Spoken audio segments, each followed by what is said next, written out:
In this video, we will talk about our foundation chain, and we will be using a size H hook to demonstrate this. But before we use our hook, we want to first make our slip knot with our yarn. So make sure your yarn is coming from your skein, and take your tail and make it go over and hold it with your index finger and thumb.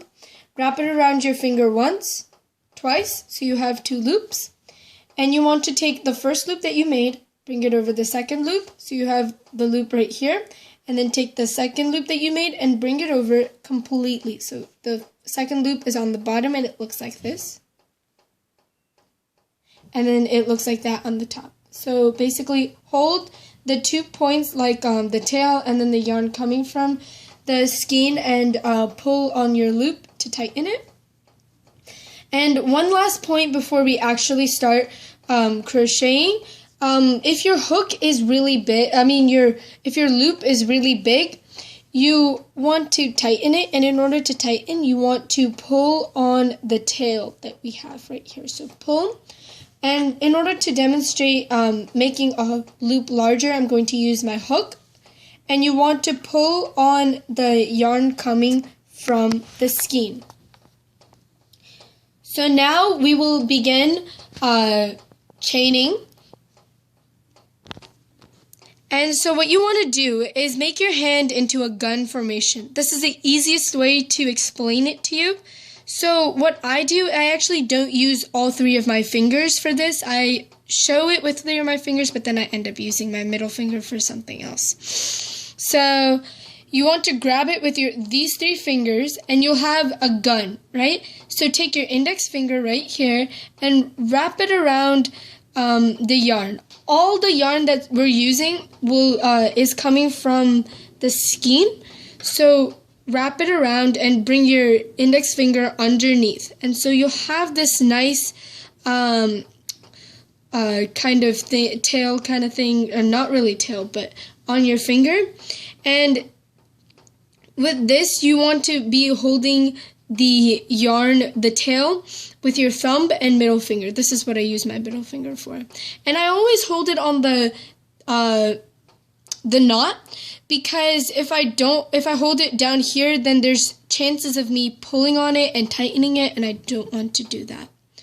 So anyways, grab the yarn with your 3 fingers, bring your index finger underneath, and hold the knot with your middle finger.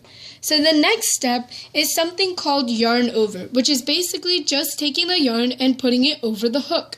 So in order to do that, I use either my index finger to go around, or you can bring the hook around and keep your index finger stationary. So the easiest way to make sure that your hands aren't spaced out is to grab it like this, right? Your index fingers underneath, and hold both of them pretty much with your the knot. And I periodically change from index to middle, and it really doesn't matter, but keep your index finger as close to possible in order to make this easy. So bring it over, so you'll have 2 loops on your hook like this. And what you want to do is basically pull the first hook, the first loop over, so that what happens is this yarn is being caught by this loop. This yarn is being caught in the hook, and this loop will go over it. And you'll have a nice V looking thing. This is called one chain. This is not a chain, this is just something coming out from the chain. So you want to pretend like this, the part that you're working on right here is your knot, right? And so what you want to do is, again, keep holding it like how you were holding it before. And you want to take it and wrap it around yet again, and hold it at the point where it meets the top of the loop. I don't know if you can see it here.